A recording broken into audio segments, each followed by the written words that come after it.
in DeFi, there's a little bit of a house of cards in which a lot of protocols almost borrow each other's yield and communicate with each other's smart contracts to ensure that there's, either a high yield or a more neutral yield, and you can get the more kind of house of cards that you place, the more interesting risks you can take. Yeah. So, just interestingly, like, how do you guys deal with that? From like, let's take an example, like Morpho or Aave that are using like different protocols, yield generating under them.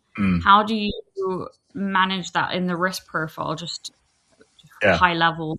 Sure. Because I think Yeah, well, at some point we'll get out of my pay grade, and we need to sub me in with my head of risk to get really into the underbelly of it. Yeah. But I can provide the overview. And look, it's again, like, you're flagging something really, really important to the audience, which is it's kind of like a superpower of DeFi, that you have like modularity, that all these protocols can interact with one another. The way that vaults from Morpho through to the vault infrastructure platforms, whether that's Vader, Lagoon, and others, you get this modularity, composability, amazing. Like the stuff you can come up with, the core primitives in DeFi, and then build on them, amazing. But it does mean that risk can cascade, and that there can be contagion.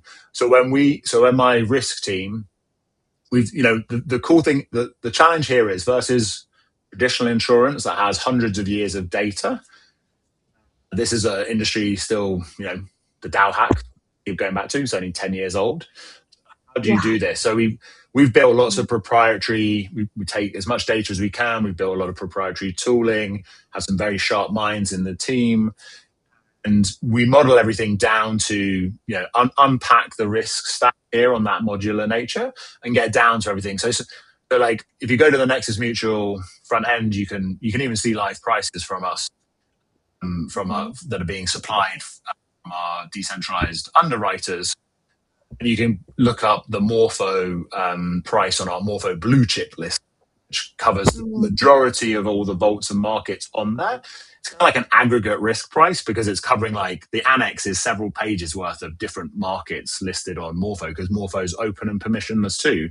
And they allow people to curate all these different products. But so we give you this aggregate price, but actually, oftentimes when we're dealing with people, they're only deploying into a handful of those. And if it's like a fund, their portfolio, they have a specific strategy, could just be a couple of particular markets. We can be laser precise on those markets and the risk of one versus another. So we look at everything to do with the configuration of the vault or the market and its oracle. Everything down to that degree gives us the confidence to price these things, with that specificity. So there's almost like blue chip vaults and strategies emerging that are able to be much more predictable, and that's going to basically put us in a position where we can judge and move forward as a market. Because what I'd love to hear from you, from someone that's working so actively on the ground here, is where you see the DeFi space going. Because, we are so early, and I think people forget that.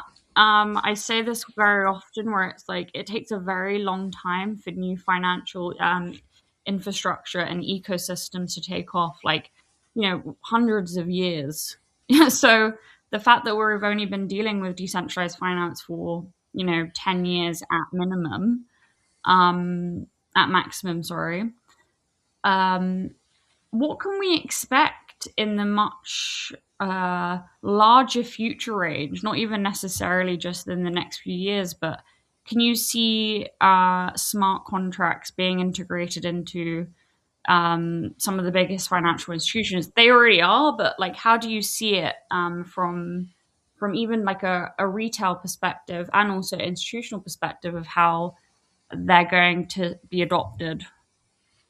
Yeah, fantastic set of related questions there. I mean, it's one of the, like, high level versus the sort of bearishness generally perceived around crypto prices.